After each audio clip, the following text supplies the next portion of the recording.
Well, happy Sabbath to you and to everyone else as well. Selamat Sabat bagi kita semua.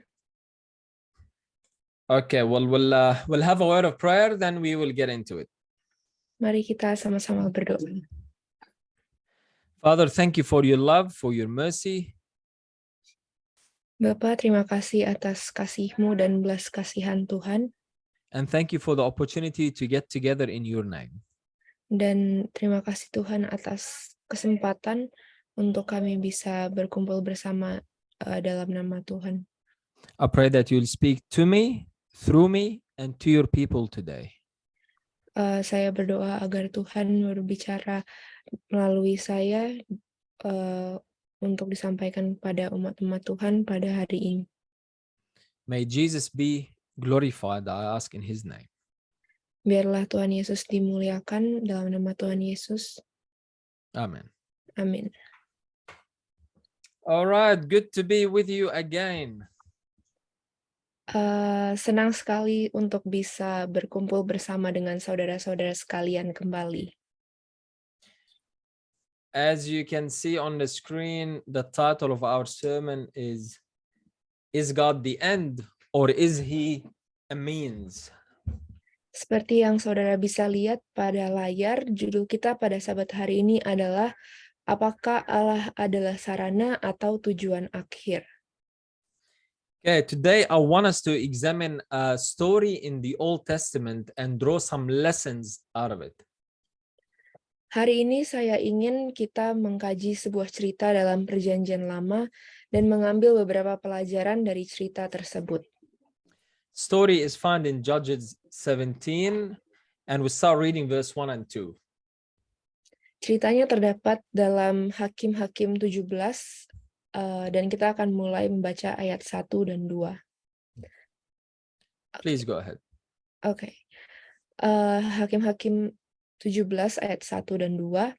Ada seorang dari pegunungan Efraim, Mikah namanya, berkatalah ia kepada ibunya, uang perak yang 1.100 itu yang diambil orang daripadamu, dan yang karena itu kau ucapkan kutuk. Aku sendiri mendengar ucapanmu itu, memang uang itu ada padaku, akulah yang mengambilnya. Lalu kata ibunya, diberkatilah kiranya anakku oleh Tuhan. So the Bible tells us about a man by the name of Micah who lived in the Mount of Ephraim. Jadi Alkitab memberitahu kita tentang seorang pria bernama Mikah yang tinggal di Gunung Efraim. Now Micah stole 1,100 pieces of silver from his mother. Jadi Mikah ini mencuri 1.100 keping perak dari ibunya. It was a large sum of money because later in the story we read that a year's wage was 10 pieces of silver. Itu adalah jumlah uang yang sangat besar karena di kemudian hari kita membaca bahwa upah setahun adalah 10 keping perak. When the money was stolen, the mother put a curse on it. Ketika uang itu dicuri, sang ibu mengutuknya. Micah overheard his mother putting the curse on the money, and as a result, fearing the curse, he returned the money to his mother. Mikah tidak sengaja mendengar ibunya mengutuk uang itu, dan akibatnya karena takut akan kutukan itu, dia mengembalikan uang itu kepada ibunya. So Micah, who was so religious, was a thief to begin with. Jadi Mikah yang menjadi sangat beragama awalnya adalah seorang pencuri. A superstitious fright made him return what his conscience did not forbid him to steal. Kekuatan akan yang supernatural membuatnya mengembalikan apa yang tidak dilarang oleh hati nuraninya untuk dicuri. Many people only do what is right because they fear the consequence, not because it is the right thing to do. Banyak orang saat ini hanya melakukan apa yang benar karena mereka takut akan akibatnya, bukan karena itu adalah hal yang benar untuk dilakukan. Now, in those days, people took curses seriously and they believed the curses could not be taken back. Nah, pada saat itu orang menganggap kutukan sesuatu yang serius dan mereka percaya bahwa kutukan tidak dapat ditarik kembali. So his mother pronounces a blessing upon him, hoping to undo the effect of the curse. Jadi ibunya mengucapkan berkat kepadanya dengan harapan dapat membatalkan efek kutukan tersebut. She spoke the blessing in the name of the Lord Jehovah. Lalu ibunya itu mengucapkan berkat atas nama Tuhan Yehova. So Micah and his mother were worshippers of Jehovah. Jadi Mikah dan ibunya adalah penyembah Yehova. The story goes on to say in verses 3 and 4, Cerita selanjutnya mengatakan dalam ayat 3 dan 4, sesudah itu dikembalikannya uang perak yang 1.100 itu kepada ibunya. Tetapi ibunya berkata, aku mau menguduskan uang itu bagi Tuhan. Aku menyerahkannya untuk anakku, supaya dibuat patung patahan dan patung tuangan daripada uang itu. Maka sekarang uang itu kukembalikan kepadamu. Ayat 4, tetapi orang itu mengembalikan uang itu kepada ibunya. Lalu perempuan itu mengambil 200 uang perak dan memberikannya kepada tukang perak yang membuat patung patahan dan patung tuangan daripada uang itu. Lalu patung itu ditaruh di rumah Mika. Micah does not make a shrine so he can worship Baal, Dagon, or any other false god.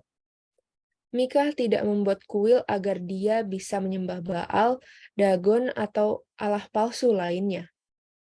His shrine was created to worship the one true God, the God of Abraham, Isaac, and Jacob. Kuilnya diciptakan untuk menyembah satu-satunya Allah yang benar, Allah Abraham, Ishak, dan Yakub. But he was going to worship the Lord in his own way.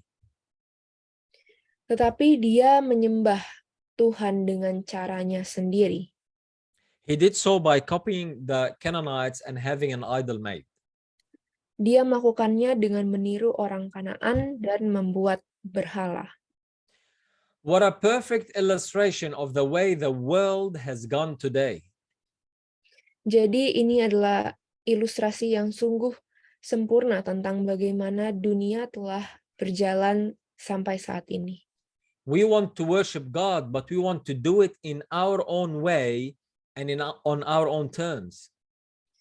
Kita ingin menyembah Allah, tetapi kita ingin melakukannya dengan cara kita sendiri dan dengan peraturan kita sendiri. The story goes on in verses 5 and 6. Ceritanya lanjut di ayat 5 dan 6. Mika ini mempunyai kuil, dibuatnyalah efod dan terafim, ditahbiskannya salah seorang anaknya laki-laki yang menjadi imamnya. Ayat 6. Pada zaman itu tidak ada raja di antara orang Israel, setiap orang berbuat apa yang benar menurut pandangannya sendiri. This man must have had some spiritual inclination because we are told he had a temple or a house of gods. Jadi pria ini pasti memiliki kecenderungan rohani karena kita diberitahu bahwa dia memiliki kuil atau rumah para dewa. Also notice his name. It is a Hebrew name which comes from the word Micaiah, which means who is like God. Perhatikan juga namanya. Namanya adalah nama Ibrani yang berasal dari kata Mikaya yang berarti siapa yang seperti Allah. He is from the Mount of Ephraim, which gives us a clue to which tribe he might have belonged.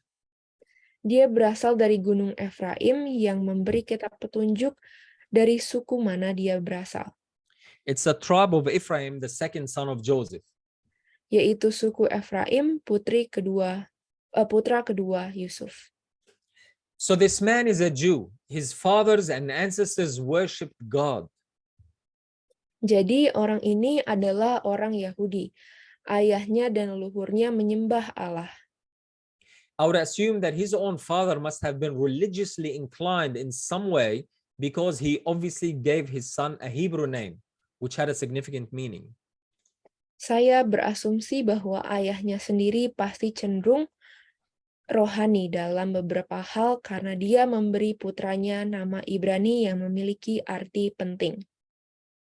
And we saw that his mother was spiritually inclined as well. Dan kita juga melihat bahwa ibunya cenderung rohani. But the story tells us that Micah mingled his Jewish religion with the pagan religion. Tetapi kisah itu memberitahu kita bahwa Mikah mencampur adukan agama Yahudinya dengan agama kafir. He made for himself an ephod, which is one of the articles found in God's sanctuary and worn by the high priest. Dia membuat bagi dirinya sendiri sebuah efod yang merupakan salah satu barang yang ditemukan di Ka'bah Allah dan dipakai oleh imam besar. Not only that, but he also consecrated one of his sons to be a priest to serve in his temple. Tidak hanya itu, dia juga menguduskan salah satu putranya menjadi imam untuk melayani di kuilnya. For whatever reason, we're not told, but Micah must have decided not to go up to Jerusalem anymore to worship God in his temple. Untuk alasan apapun kita tidak diberitahu, tetapi Mikah pasti telah memutuskan untuk tidak lagi pergi ke Yerusalem untuk menyembah Allah di bait sucinya. He decided to make a temple for himself in his own house, which is convenient to him. Dia memutuskan untuk membuat kuil untuk dirinya sendiri, di rumahnya sendiri yang nyaman baginya. And make or buy his own gods, one of which costed his mother 200 pieces of silver to make, and appointed his son as a priest. Dan membuat atau membeli dewanya sendiri, yang salah satunya menghabiskan biaya pembuatan 200 keping perak dari uang ibunya, dan mengangkat putranya sebagai imam. Now, just a side note in here, children imitate their parents. Jadi sebagai catatan samping atau tambahan dalam cerita ini, anak-anak itu meniru orang tuanya. The mother made one image, the son has a house full of gods, and the grandson becomes a priest. Sang ibu membuat satu patung, sang putra memiliki rumah yang penuh dengan dewa, dan sang cucu menjadi seorang imam. If we once leave the spiritual worship of God, there is no telling how far one should wander. Jika kita pernah meninggalkan ibadah rohani kita kepada Allah, tidak ada yang tahu seberapa jauh seseorang dapat mengembara. As parents, we have a huge responsibility in what we allow to enter our house. Karena sebagai orang tua, kita memiliki tanggung jawab yang sangat besar dalam apa yang kita izinkan untuk masuk ke rumah kita. You see, at that day in Mount Ephraim, the going style of worship was worshiping idols. Perhatikan pada hari itu di Gunung Efraim, gaya ibadah yang berlaku adalah menyembah berhala. This was the culture he was living in. It was in fashion to worship idols. Jadi ini adalah budaya tempat dia tinggal. Menyembah berhala itu adalah hal yang biasa. So he was seeking comfort, convenience, and a way to adopt his preconceived ideas, his culture, his fashion into his religion. Jadi dia mencari kenyamanan, kemudahan, dan cara untuk menyesuaikan ide-idenya yang terbentuk sebelumnya, budayanya, gayanya, ke dalam agamanya.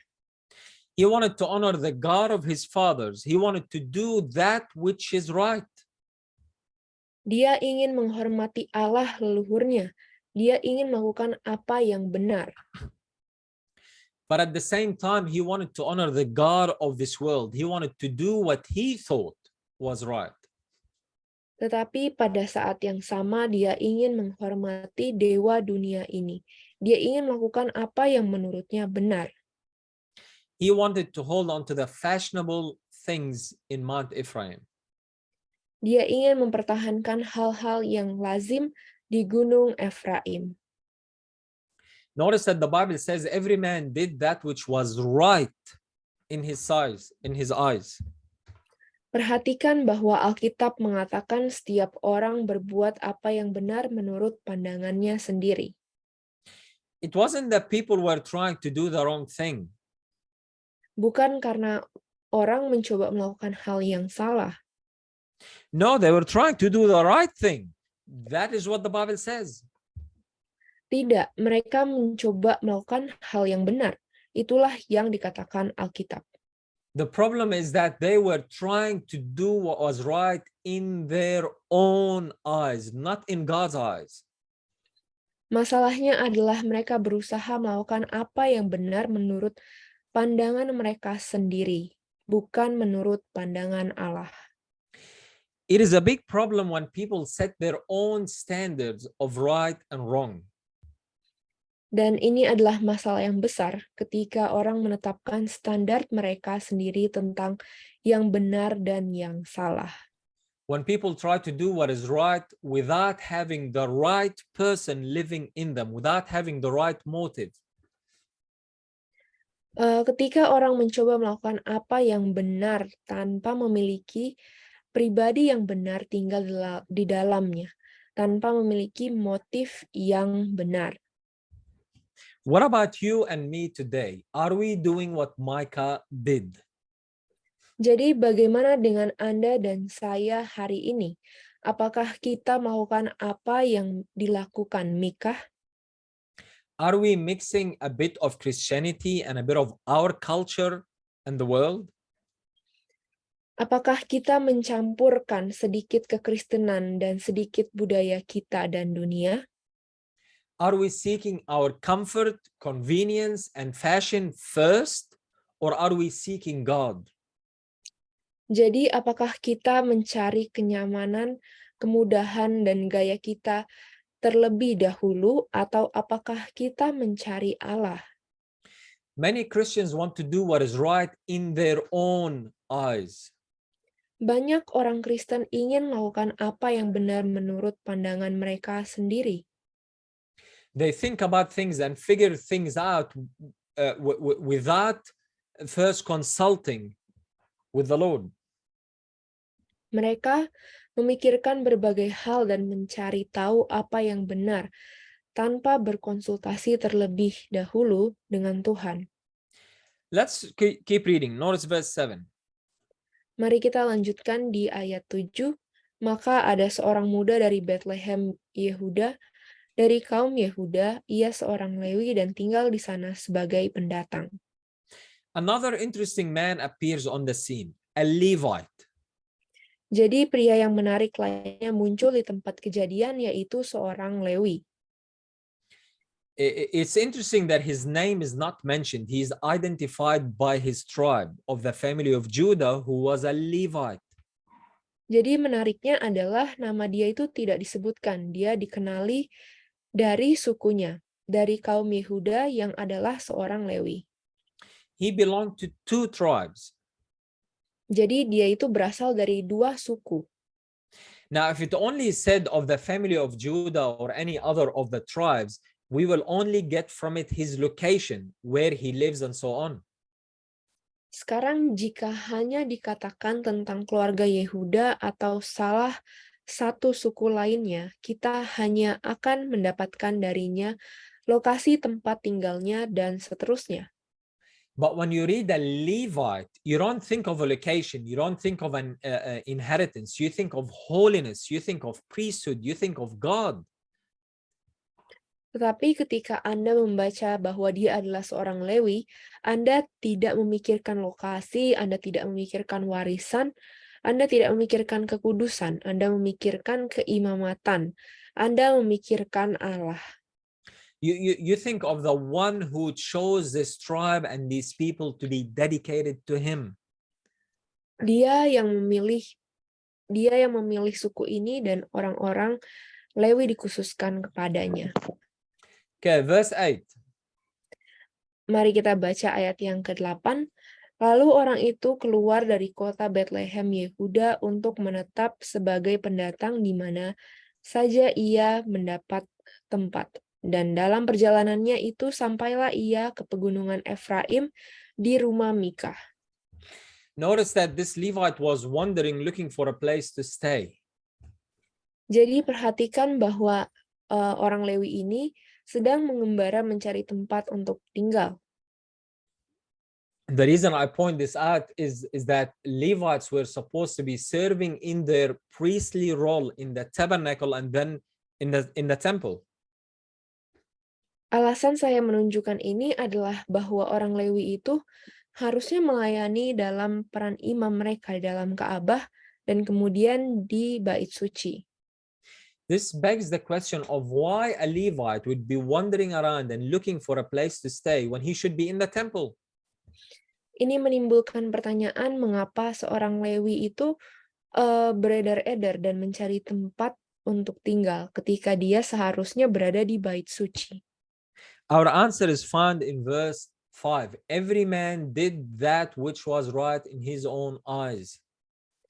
Jawabannya itu terdapat di ayat 5, setiap orang berbuat apa yang benar menurut pandangannya sendiri.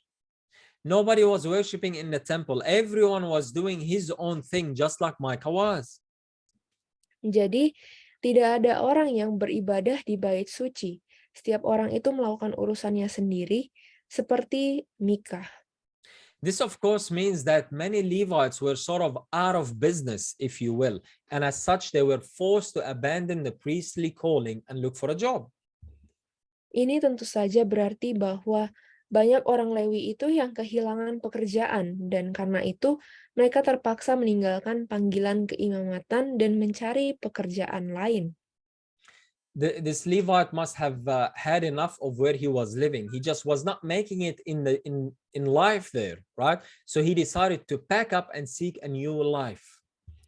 Jadi orang Lewi ini pasti sudah muak dengan tempat tinggalnya. Dia tidak dapat hidup di sana, jadi dia memutuskan untuk berkemas dan mencari kehidupan yang baru. He was looking for a change. He was looking for something that will satisfy him, that will meet his needs. He was a Levite looking for a city to dwell in. Dia sedang mencari perubahan. Dia sedang mencari sesuatu yang akan memuaskannya, yang akan memenuhi kebutuhannya. Dia adalah seorang Lewi yang mencari kota untuk ditinggali. Notice the Bible is specific about what this Levite was seeking. It says he was looking for a place where he could find a place.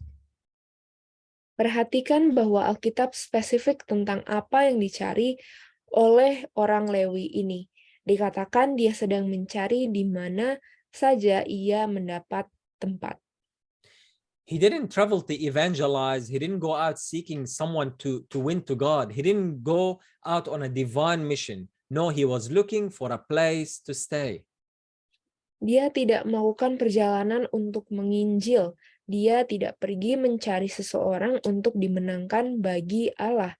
Dia tidak pergi dalam misi ilahi. Tidak, dia sedang mencari tempat tinggal. You and I are called a holy nation, a royal priesthood. You and I are made kings and priests unto God. Saudara dan saya disebut bangsa yang kudus, imamat yang rajani, dan saudara dan saya dijadikan raja dan imam bagi Allah. What are we using our time here on earth for? Are we looking for a place to dwell? Jadi, untuk apa kita menggunakan waktu kita di bumi ini? Apakah kita sedang mencari tempat tinggal? Are we looking for an earthly city and earthly inheritance? Have we, like this Levite, forgotten our calling? Jadi, apakah kita mencari kota duniawi dan warisan duniawi? Apakah kita seperti orang Lewi ini telah melupakan panggilan kita? What is the most important thing on our minds? Jadi, apakah hal terpenting dalam pikiran kita? And as this guy traveled along the way, he met Micah. Dan saat orang ini berpergian, sepanjang jalan itu dia bertemu dengan Mikah. And in verse 9 we read, Dan di ayat 9 kita baca, bertanyalah Mikah kepadanya, engkau dari mana? Jawabnya kepadanya, "Aku orang Lewi dari Betlehem, Yehuda, dan aku pergi untuk menetap sebagai pendatang di mana saja aku mendapat tempat." Micah meets this man and asks him, "Where are you from? Who are you?" Jadi Mika ini bertemu dengan pria ini dan bertanya padanya, "Dari mana asalmu dan kamu itu siapa?" And the man says, "I'm a Levite from Judah and I'm traveling looking for a place. I'm looking for something." Jadi pria itu berkata, "Saya orang Lewi dari Yehuda dan saya berpergian mencari tempat untuk tinggal dan saya itu mencari sesuatu." Interesting. He's proud to be a Levite. Yang sangat menarik di sini adalah dia bangga menjadi seorang Lewi. He used his God-given position as a resume, as the means to find the place. I'm a Levite, he said.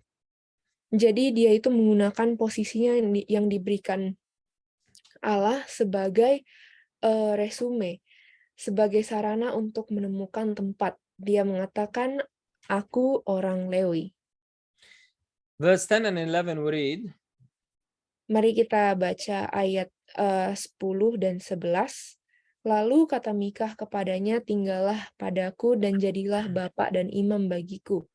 Maka setiap tahun aku akan memberikan kepadamu 10 uang perak, sepasang pakaian serta makananmu." Orang Lewi itu setuju untuk tinggal padanya, maka orang muda itu menjadi seperti salah seorang anaknya sendiri. when Micah found out that this man was a Levite, he made him an offer that the Levite, the priest, could not resist. Jadi ketika Mikah mengetahui bahwa pemuda itu adalah orang Lewi, dia mengajukan tawaran yang tidak dapat ditolak oleh orang Lewi itu. He offered him 10 shekels and a shirt. And the Bible tells us that the Levi went in. Jadi dia menawarinya 10 shikal dan kemeja. Dan Alkitab memberitahu kita bahwa orang Lewi itu setuju. And then it says that the Levite was content to dwell with the man. Dan kemudian dikatakan bahwa orang Lewi itu puas tinggal bersama pria itu. The Bible is making a point in here. Jadi Alkitab menyampaikan suatu pesan di sini. At the foot of Mount Sinai, when Moses gave the call to see who is on the Lord's side, the Levites made their stand with God against the golden calf, against the idol, and all those who worshipped it.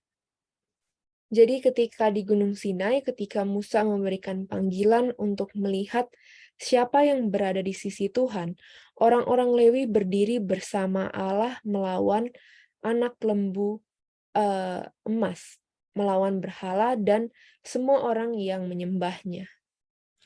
But now this Levite was content to dwell with the man. Tetapi sekarang orang Lewi ini puas tinggal bersama pria itu. He was content, he was happy to take this new job and minister in the house of gods, in the house of idols that Micah had. Tetapi sekarang orang Lewi ini puas tinggal bersama dengan pria itu, dia puas, dia senang mengambil pekerjaan baru ini dan melayani di rumah dewa itu, di rumah berhala yang dimiliki Mika. This Levite used God as the means to get the job. Orang Lewi ini menggunakan Allah sebagai sarana untuk mendapatkan pekerjaan. He was looking for a place to stay. He was looking for a change in life. And he used his God-given position, his relationship with God as a priest, as a servant of God. He used it for his personal benefit. Jadi dia ini sedang mencari tempat tinggal, dia sedang mencari perubahan dalam hidupnya, dan dia menggunakan posisi yang diberikan Allahnya, hubungannya dengan Allah sebagai imam Allah, sebagai hamba Allah. Dia gunakan itu untuk keuntungan pribadinya. This Levite used God as the means to make his life more comfortable, to obtain wealth and happiness to advance in his earthly life. Orang Lewi ini menggunakan Allah sebagai sarana untuk membuat hidupnya lebih nyaman, untuk memperoleh kekayaan dan kebahagiaan, untuk memajukan kehidupan duniawinya. God was the means by which this Levite got this job. Allah adalah sarana yang digunakan orang Lewi ini untuk mendapatkan pekerjaannya. Interesting. Instead of allowing God to use him for the kingdom, he used God for his own personal benefit. Menarik di sini, gantinya mengizinkan Allah menggunakan dia untuk kerajaannya, dia menggunakan Allah untuk keuntungan pribadinya sendiri. Okay, verse 12 and 13. Mari kita baca ayat 12 dan 13. Mikah mentahbiskan orang Lewi itu, orang muda itu menjadi imamnya dan diam di rumah Mikah. Lalu kata Mikah, sekarang tahulah aku bahwa Tuhan akan berbuat baik kepadaku karena ada seorang Lewi menjadi imamku. Why did Micah hire the Levite? So the Lord can do him good. Jadi mengapa Mikah menyewa orang Lewi itu? Supaya Allah memberkatinya. So what was Micah really after? Was he really after serving God? No.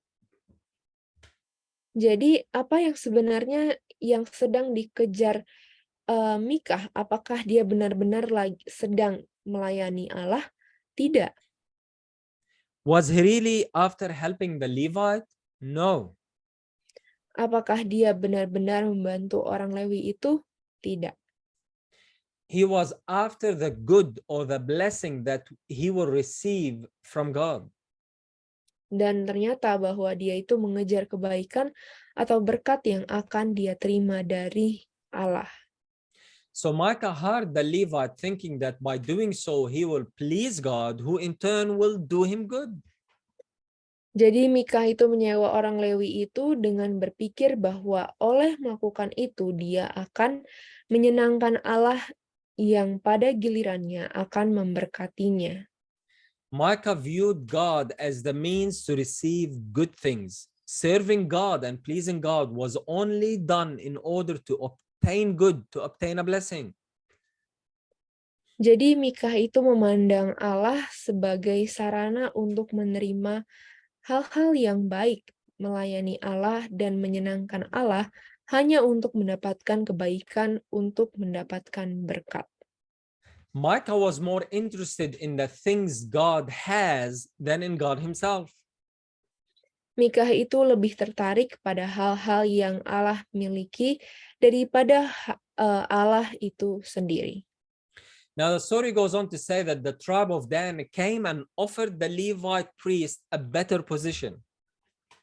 Sekarang ceritanya berlanjut di mana dikatakan suku Dan datang dan menawarkan posisi yang lebih baik kepada Imam Lewi tersebut. Notice these two verses. Mari kita baca ayat 19 dan 20. Tetapi jawab mereka kepadanya, diamlah, tutup mulut, ikutlah kami dan jadilah bapa dan imam kami. Apakah yang lebih baik bagimu menjadi imam untuk seisi rumah satu orang atau menjadi imam untuk sesuatu suku dan kaum di antara orang Israel? Ayat 20, maka gembiralah hati imam itu, diambilnyalah efod, terafim, dan patung patahan itu, lalu masuk ke tengah-tengah orang banyak. Wow, what a story. Wah, ini cerita yang luar biasa. A story filled with people using other people and even using God for their own benefit. Sebuah kisah yang dipenuhi dengan orang-orang yang menggunakan orang lain dan bahkan menggunakan Allah untuk keuntungan mereka sendiri. The most important person to each of the players in this story is themselves. It wasn't God, it was the benefit I can get from God. Jadi, orang yang paling penting bagi setiap aktor dalam cerita ini adalah diri mereka sendiri, bukan Allah yang utama. Tujuannya adalah memanfaatkan yang bisa saya dapatkan dari Allah. How can we apply this to our day? What lessons can we learn from it? Jadi bagaimana kita dapat menerapkan ini pada zaman kita? Apa pelajaran yang dapat kita pelajari darinya? Do the principles of this story still happen in our day? Are we in any way, shape, or form guilty of it? Jadi apakah prinsip dari kisah ini masih terjadi di zaman kita? Apakah kita dengan cara, bentuk, atau bentuk apapun bersalah karenanya? I believe it is important for each and every one of us to ask ourselves the question, is God a means or is he an end? Jadi saya percaya penting bagi kita masing-masing untuk bertanya pada diri sendiri, apakah Allah itu sarana atau apakah dia tujuan terakhir? Why do I worship God? Why do I accept him in my life? Why do I serve him? Jadi mengapa saya menyembah Allah? Mengapa saya menerima dia dalam hidup saya? Mengapa saya melayani dia? Keep the story of the Levite in your mind. And now let's come to our 21st century, to today. Jadi ingatlah kisah orang Lewi ini. Sekarang mari kita sampai kepada zaman kita, yaitu abad ke-21. Notice what this minister from the Uniting Church of Christ had come to believe and teach. Jadi perhatikan apa yang dipercayai dan diajari oleh pendeta dari Persatuan Gereja Kristus ini. He authored a book entitled The Possibility of Christian Humanism. Dia menulis sebuah buku berjudul Humanisme Kristen. In the introduction to his website, he wrote the following. Dalam pengantar dalam websitenya, dia menulis seperti ini. Kepercayaan pada Allah telah menjadi sulit bagi orang-orang saat ini, tetapi banyak dari orang-orang yang sama merasa sulit juga untuk meninggalkan kekristenan. Jadi kami bertanya pada diri sendiri, apakah mungkin menjadi seorang Kristen tanpa percaya pada Allah? Dan jawaban yang saya dapatkan untuk diri saya sendiri adalah bahwa menjadi seorang Kristen non-teistik bukan hanya memungkinkan. Itu perlu bagi kita yang menemukan kehidupan dan ajaran Yesus menarik dan memikat sebagai pedoman hidup. Tetapi mengalami kesulitan dengan konsep kealahan sebagaimana dipahami dalam teologi Kristen tradisional. Berbagai artikel di situs web ini dan dalam buku saya The Possibility of Christian Humanism membuktikan suatu bentuk kekristenan yang tidak melibatkan kepercayaan pada Allah, suatu bentuk kekristenan non-agama, non-teistik yang kita sebut Kristen humanism. This man has come to the point where he believes that he does not need God in order to live a Christ-like life. Jadi pria ini telah sampai pada titik di mana dia percaya bahwa dia tidak membutuhkan Allah untuk menjalani kehidupan seperti Kristus. He believes that he figured out or he discovered what the real purpose of religion is. Jadi dia percaya bahwa dia mengetahui atau dia menemukan apa tujuan sebenarnya dari agama. What exactly does he mean? How could I not believe in or worship God, yet use the life and teachings of Jesus as a guide for my life? Jadi apa sebenarnya yang dimaksudkan? Bagaimana mungkin saya tidak percaya atau menyembah Allah, tetapi menggunakan kehidupan dan ajaran Yesus sebagai pedoman hidup saya? What would Christianity without a belief in God look like? Seperti apakah kekristenan tanpa kepercayaan kepada Allah? Well, here is how this minister sees it. Jadi beginilah cara pendeta itu melihatnya. Kita sekarang telah sampai pada lingkaran penuh tentang masalah apakah mungkin menjadi seorang Kristen tanpa konsep tentang Allah. Dan jika demikian, akan seperti apakah kekristenan itu? Kami menegaskan kembali dasar pemikiran kami bahwa menjadi seorang Kristen tidak memerlukan kepercayaan yang bersamaan pada Allah atau dalil teologis, pada sihir atau tahayul. Dan bahwa ujian untuk menentukan apakah seseorang adalah seorang Kristen atau tidak adalah sederhana. Siapa saja yang mengaku sebagai seorang pengikut Yesus harus terlihat berdiri dengan yang lemah, melawan yang berkuasa dan yang kaya, memberi makan yang lapar, menghibur yang sakit, membalut yang terluka, memegang tangan seorang anak, berdiri dengan yang tertindas melawan penindas. Itu berarti kerendahan hati daripada kesombongan dan kebanggaan. Artinya menjadi manusia seutuhnya. So according to this man, being a Christian means being a person who brings happiness to man. Jadi, menurut pria ini, menjadi seorang Kristen itu berarti menjadi orang yang eh, berbuat sesuatu kepada manusia. It means standing with the weak, feeding the hungry, comforting the sick, and so on. Itu artinya berdiri bersama yang lemah, memberi makan yang lapar, menghibur yang sakit, dan sebagainya. The essence of Christianity, the heart of Christianity, according to this man, is the happiness of man.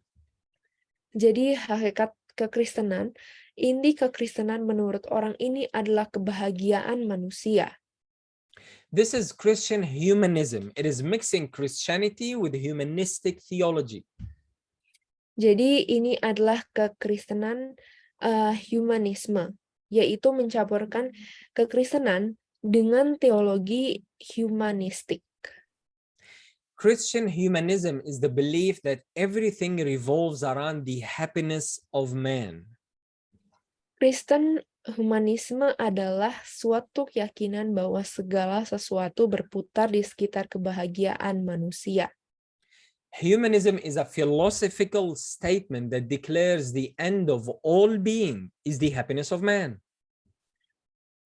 Humanisme adalah pernyataan filosofis yang menyatakan akhir dari semua makhluk adalah kebahagiaan manusia.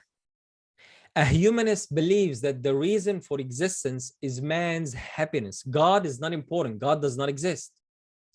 Seorang humanis percaya bahwa alasan keberadaan adalah kebahagiaan manusia. Allah itu tidak penting atau Allah itu tidak ada. Now, what does a Christian humanist has to do with Micah and the Levite? What do they have in common? Sekarang apa hubungan seorang Kristen humanis dengan Mikah dan orang Lewi? Apa kesamaan mereka? Well, Micah and the Levite used God as the means to obtain happiness, wealth, blessings, and good. Jadi Mikah dan orang Lewi itu menggunakan Allah sebagai sarana untuk memperoleh kebahagiaan, kekayaan, berkat, dan kebaikan.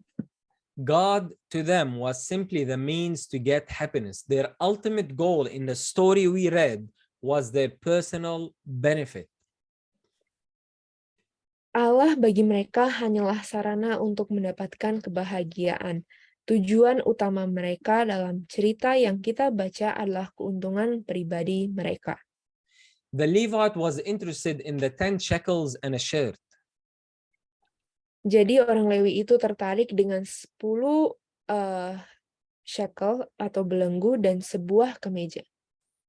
While Micah was interested in what good he will receive from God. He served God to receive a blessing. Sedangkan Mikah itu tertarik dengan kebaikan apa yang akan dia terima dari Allah. Dia melayani Allah untuk menerima berkat.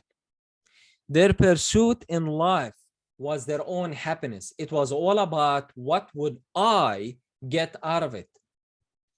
Jadi, apa yang mereka kejar dalam hidup adalah untuk kebahagiaan mereka sendiri. Semuanya itu tentang apa yang saya akan dapatkan darinya. Their service to God, their relationship to God was motivated by selfish reasons. Their ultimate goal and pursuit were their own happiness. Jadi pelayanan mereka kepada Allah, hubungan mereka dengan Allah dimotivasi dengan alasan egois. Tujuan dan pengajaran akhir mereka adalah kebahagiaan mereka sendiri.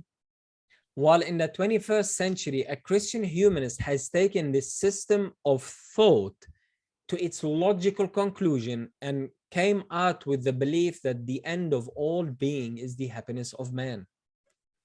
Sementara di abad ke-21, seorang Kristen humanis telah membawa sistem pemikiran ini ke kesimpulan logisnya dan muncul dengan keyakinan bahwa akhir dari semua makhluk adalah kebahagiaan manusia.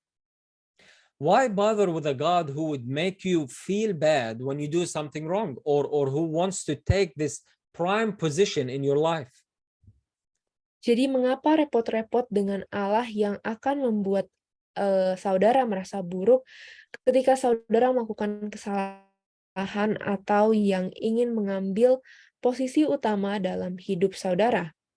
Just get rid of him and publicly confess that the ultimate purpose of life is the happiness of man. Jadi mari singkirkan dia saja dan akui di depan umum bahwa tujuan akhir hidup adalah kebahagiaan manusia.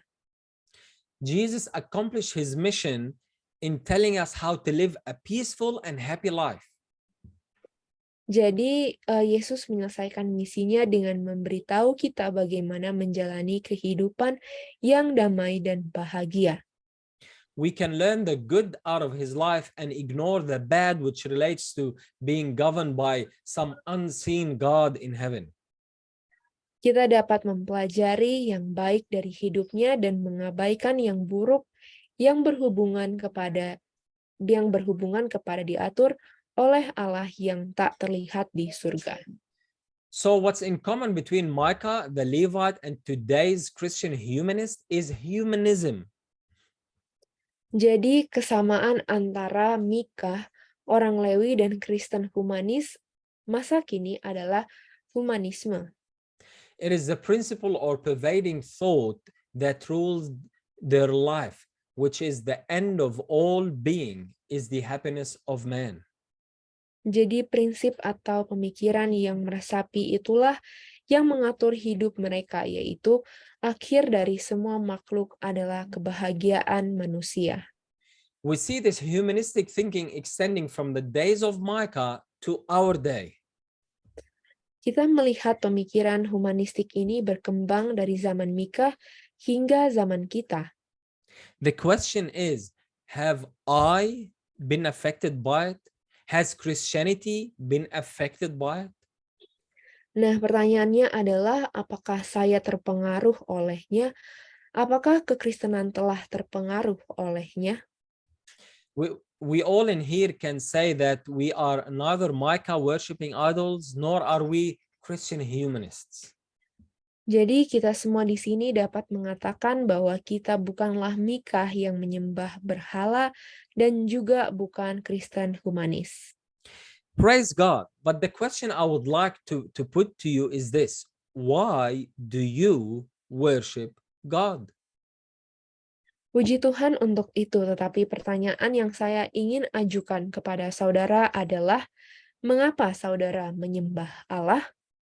Why do you come to church? Why do you do good things? And why do you obey God? Mengapa saudara datang ke gereja? Mengapa saudara melakukan hal-hal yang baik dan mengapa saudara menurut kepada Allah? Most Christians have blessings and salvation in mind when doing all these things. Kebanyakan orang Kristen itu memikirkan berkat dan keselamatan ketika melakukan semua hal tersebut. We believe in God, we obey God, and we worship God for a reason. Our reason is to receive a blessing or to be saved.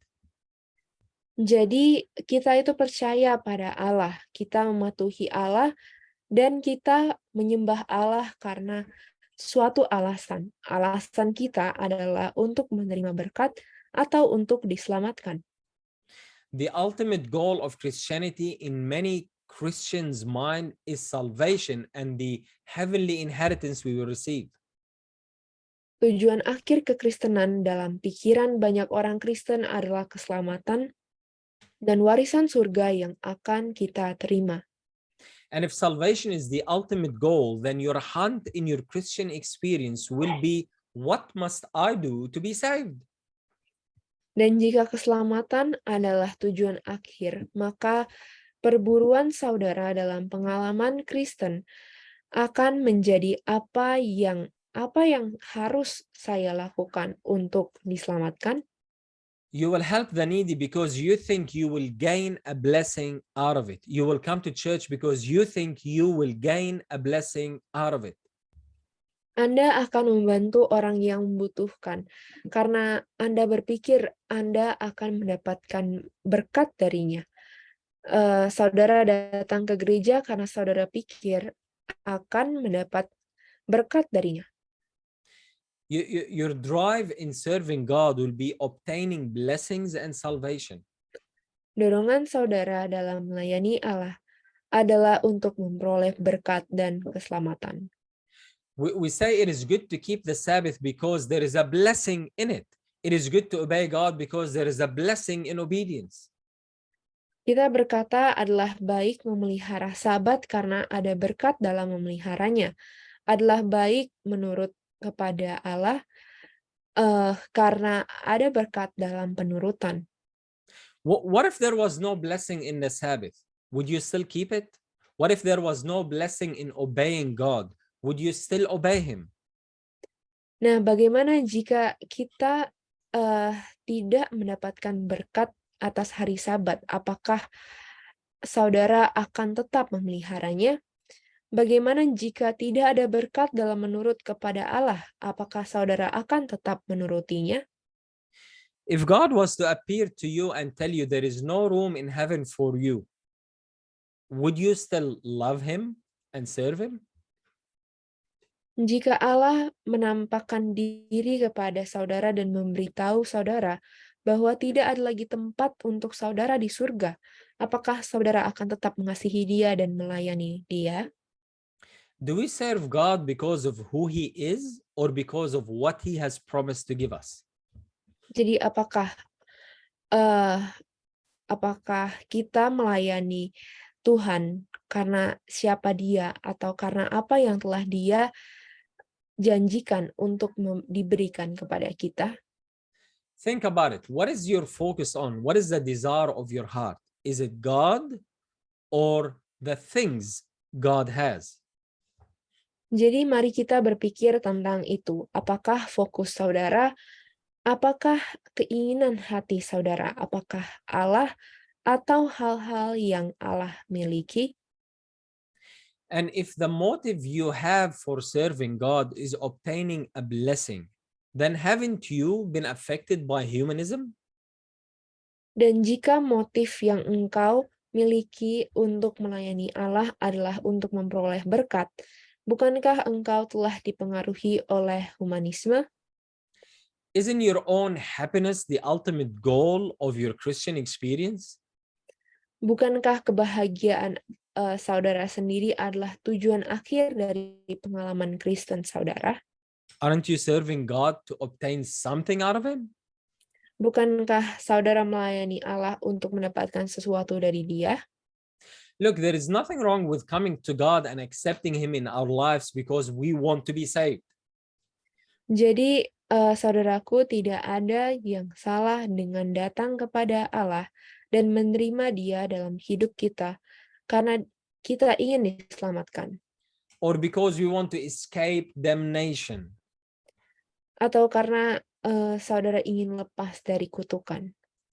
That is normal and natural, and God accepts you as His son and daughter even though you were motivated by self-preservation. Itu adalah normal dan adalah alami. Dan Allah menerima Anda sebagai putra atau putrinya meskipun Anda dimotivasi oleh memelihara diri sendiri.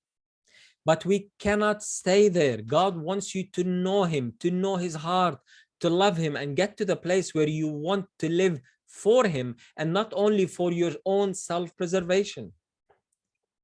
Tapi kami tidak bisa tinggal denganmu. Allah ingin Anda mengenal Dia, mengetahui hatinya, mengasihi Dia, dan sampai ke tempat di mana Anda ingin hidup untuk Dia. dan bukan hanya untuk memelihara diri Anda. We need to get to the place where, like Paul, we could say, for the love of Christ controls us. Jadi kita perlu sampai ke tempat di mana seperti Paulus kita bisa berkata dalam 2 Korintus 5 ayat 14, sebab kasih Kristus yang menguasai kami. Selfishness, brothers and sisters, is the root of all evil, and the humanistic thinking is founded in selfishness. Jadi keegoisan saudara-saudari adalah akar dari segala kejahatan, dan pemikiran humanistik didasarkan pada keegoisan. I believe that it is very important for each one of us to ask ourselves the question, is God a means or is he an end? Saya percaya bahwa sangat penting bagi kita masing-masing untuk bertanya pada diri sendiri apakah Allah suatu sarana atau tujuan akhir. Is God a means to obtain happiness and eternal life, or is he our happiness and inheritance? Jadi, apakah Allah itu adalah sarana untuk memperoleh kebahagiaan dan warisan abadi, atau apakah dia kebahagiaan dan warisan kita? Is he the means to obtain blessings, or is he the end?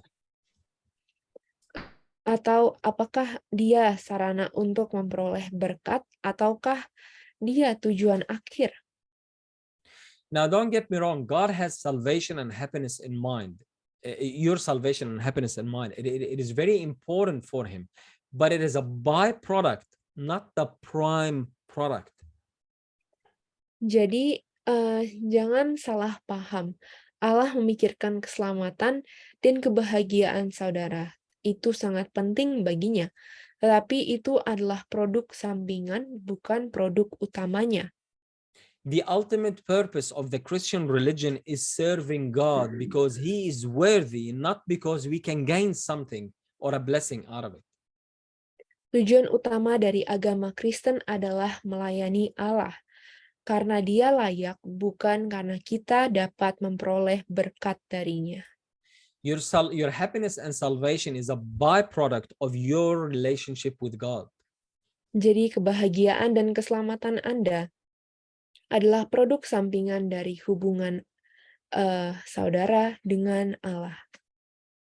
The Christian humanist who doesn't believe in God says the end of religion is to make man happy while he is alive. Kristen humanis yang tidak percaya pada Allah mengatakan tujuan agama adalah untuk membuat manusia bahagia saat dia hidup. And the traditional Christian, the one who believes in God, says the end of religion is to make man happy when he dies. Dan Kristen tradisional, orang yang percaya pada Allah, mengatakan akhir dari agama adalah untuk membuat manusia bahagia ketika dia mati. Humanism, I believe, has crept into our religion and it is rarely seen. Humanisme saya percaya telah menyusup ke dalam agama kita dan itu jarang terlihat. It has become a part of our Christian walk and attitude and mindset, and we don't even know it. Itu telah menjadi bagian dari jalan dan sikap serta pola pikir Kristiani kita, dan kita bahkan tidak mengetahuinya. And here we find Micah wants to have a little chapel, and he wants to have a priest, and he wants to have prayer, and he wants to have devotion. Dan di sini kita menemukan Mikah ingin memiliki sebuah rumah perbaktian kecil, dan dia ingin memiliki seorang imam, dan dia ingin berdoa, dan dia ingin memiliki perbaktian. Because I know the Lord will do me good. Dan hal itu terjadi karena Mikah mengatakan, aku tahu Allah akan memberkatiku. This is selfishness and it stinks in the eyes of God. Tapi saudara-saudara, ini adalah egois, dan ini adalah ini sangat bau busuk di depan mata Tuhan. And the Levite comes along and falls right in with it because he wants a place. Dan orang Lewi datang langsung langsung jatuh bersamanya karena dia menginginkan tempat. He wants 10 shekels and a shirt and his food. Dia menginginkan 10 shikal, kemeja, dan makanannya. And so in order that he can have what he wants and Micah can have what he wants, they sell out God. Maka agar dia dapat memiliki apa yang dia inginkan, Mikah dapat memiliki apa yang dia inginkan. Mereka menjual Allah. They sell out God for 10 shekels and a shirt. Mereka menjual Allah untuk 10 shikal dan kemeja. This is the betrayal of the ages, and it is the betrayal in which we live in. Ini adalah pengkhianatan segala zaman, dan itu adalah pengkhianatan di mana kita hidup. Humanism has crept into our religion and we don't even know it. Humanisme telah menyusup ke dalam agama kita dan kita bahkan tidak mengetahuinya. Most Christians have sold God for a blessing or for a mansion in heaven. Kebanyakan orang Kristen telah menunjukkan Allah untuk sebuah berkat atau untuk rumah besar di surga. We have considered God as a means to obtain blessings and to obtain salvation. And guess what happens when the blessings don't come? Kita menganggap Allah sebagai sarana untuk memperoleh berkat dan memperoleh keselamatan. Dan coba tebak apa yang terjadi jika berkat itu tidak datang. We start doubting God. Why am I serving you, God, if you're not going to bless me? Why am I serving you, God, if you're not going to solve my problems and make my life more comfortable? Kita di sini mulai meragukan Allah. Buat apa saya melayani Engkau ya Allah jika Engkau tidak akan memberkati saya? Mengapa saya melayani Engkau ya Allah jika Engkau tidak akan menyelesaikan masalah saya dan membuat hidup saya lebih nyaman? God simply became the means to an end, the means to obtain happiness for man. Allah hanya menjadi sarana untuk mencapai tujuan, sarana untuk memperoleh kebahagiaan manusia. Humanism turned God into nothing more than a slave to man. Humanisme mengubah Allah menjadi tidak lebih dari seorang budak manusia. God rules in heaven to make man happy. Jesus came to earth, lived and died to make man happy. The whole universe and the one who created it became nothing but means to make man happy. Allah memerintah di surga untuk membuat manusia bahagia. Yesus datang ke bumi, hidup dan mati untuk membuat manusia bahagia. Seluruh alam semesta dan Dia yang menciptakannya menjadi sarana untuk membuat manusia bahagia. If all what you serve God for is to obtain a blessing and to have a better and more comfortable, peaceful life, jika semua pelayanan saudara kepada Allah adalah untuk mendapatkan berkat dan memiliki kehidupan yang lebih baik serta lebih damai, if all what you repented for is to escape hell and to enter heaven, then you are not any better than Micah and the Levite. jika semua pertobatan saudara adalah untuk menghindari neraka dan masuk surga, maka Anda tidak lebih baik dari Mikah dan orang Lewi itu. I want to share with you a story that changed my perspective. Saya ingin berbagi dengan saudara sebuah kisah yang mengubah perspektif saya. Two young Moravians heard of an island in the West Indies where an atheist British owner had 2,000 to 3,000 slaves. Dua pemuda Moravia mendengar tentang sebuah pulau di Hindia Barat di mana pemiliknya adalah seorang Inggris ateis yang memiliki 2.000 hingga 3.000 budak. And the owner had said, no preacher, no clergyman will ever stay on this island. Dan pemiliknya berkata tidak ada pengkhotbah, tidak ada pendeta yang akan pernah tinggal di pulau ini. if he's shipwrecked, we'll keep him in a separate house until he has to leave. But he's never going to talk to any of us about God. I'm through with all that nonsense. Jadi, jika kapalnya karam, kami akan menahannya di rumah terpisah sampai dia harus pergi. Tetapi dia tidak akan pernah berbicara dengan salah satu dari kami tentang Allah. Sudah cukup dengan semua omong kosong itu. 3,000 slaves from the jungles of Africa brought to an island in the Atlantic and there to live and die without hearing of Christ. 3.000 budak dari hutan Afrika dibawa ke sebuah pulau di Atlantik dan di sana untuk hidup dan mati tanpa mendengar tentang Kristus. 2 young Moravians heard about it.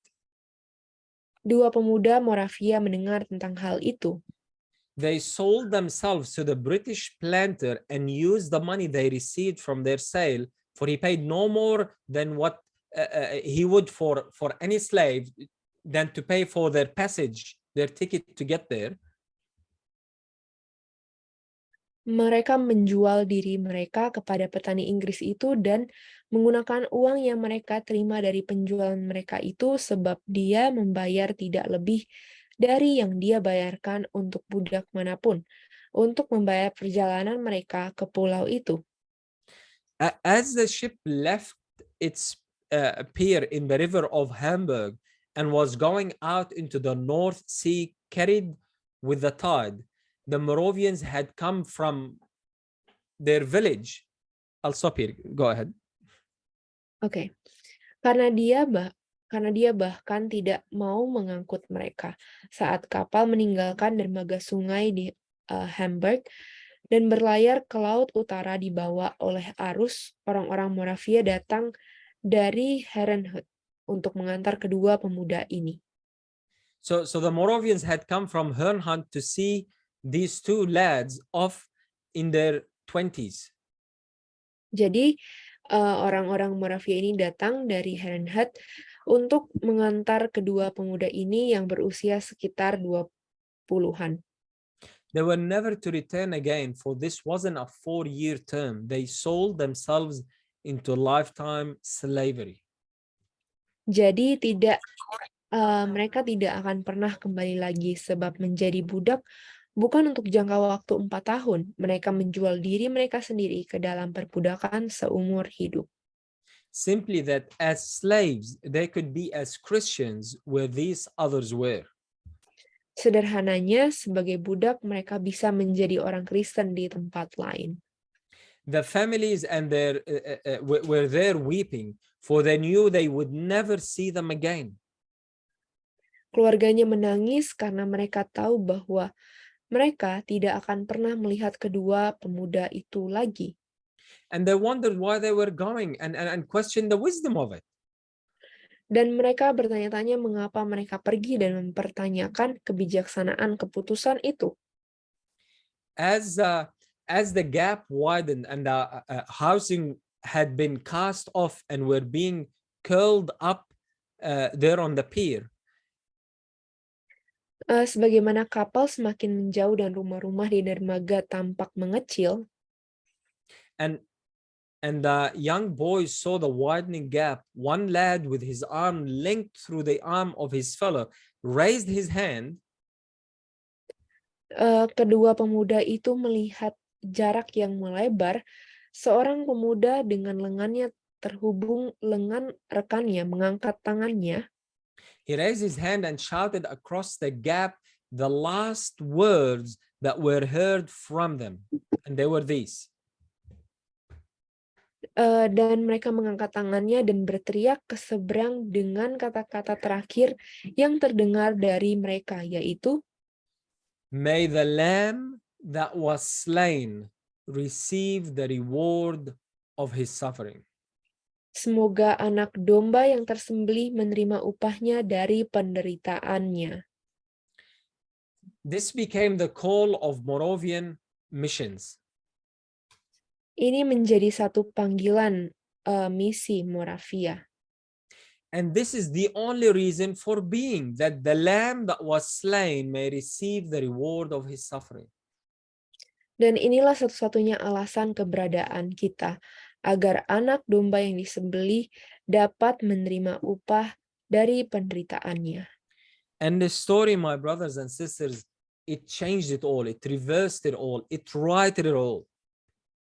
Dan cerita ini, saudara-saudaraku, mengubah semuanya, membalikkan semuanya, memperbaiki semuanya. Why should a person come to the cross? Mengapa seseorang harus datang ke kayu salib? Why should a person embrace death with Christ? Mengapa seseorang harus menerima kematian bersama Kristus? Why should you serve Christ? Mengapa saudara harus melayani Kristus? I'll tell you why, because it is the only way that God can get glory out of man. Saya akan memberitahu saudara mengapa. Karena itulah satu-satunya cara agar Allah mendapatkan kemuliaan dari manusia. It is the only way that you can give glory to God. Itulah satu-satunya cara agar saudara dapat memuliakan Allah. Have we reached that level of love to Christ where we do what we do because we love him, because he is worthy, because he deserves it? Sudahkah kita mencapai tingkat kasih kepada Kristus di mana kita melakukan apa yang kita lakukan karena kita mengasihi Dia, karena Dia layak, karena Dia pantas untuk mendapatkannya, And not because we can gain something out of it? dan bukan karena kita bisa mendapatkan sesuatu darinya? No, brothers and sisters, God is not the means. He is the end. Tidak, saudara-saudari. Allah bukanlah sarana, Dia adalah tujuan akhir. Obey him and love him and serve him because he is worthy, not because you can get a blessing out of it. Patuhilah Dia dan cintai Dia, dan layani Dia karena Dia layak, bukan karena saudara bisa mendapatkan berkat darinya. Albert Einstein once said, Albert Einstein berkata, if people are good only because they fear punishment and hope for reward, then we are a sorry lot indeed. jika orang menjadi baik hanya karena mereka takut akan hukuman dan mengharapkan imbalan, maka kami sangat menyesal. May the lamb that was slain receive the reward of his suffering. Semoga anak domba yang disembelih menerima upah dari penderitaannya. So are you worshiping God because he is worthy?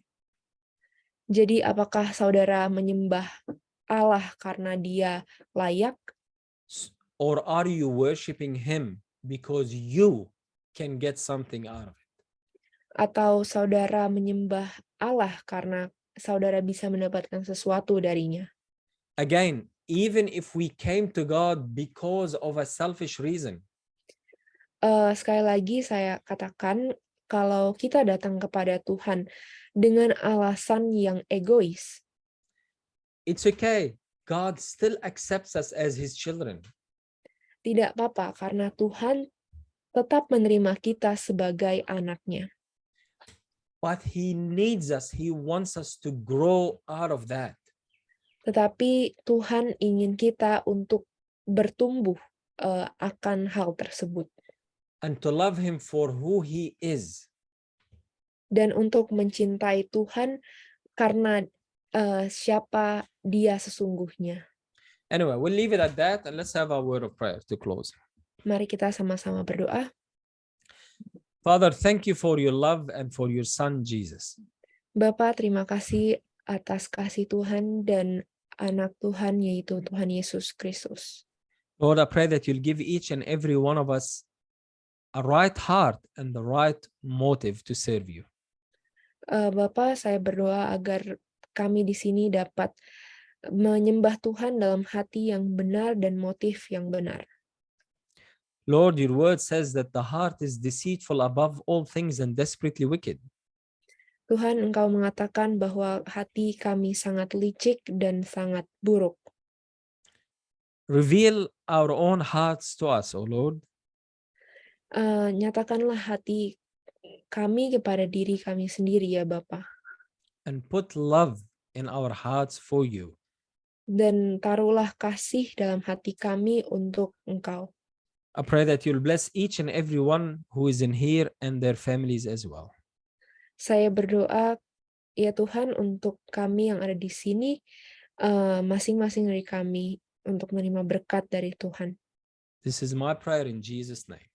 Amen. Dalam nama Tuhan Yesus kami berdoa. Amen. Amin.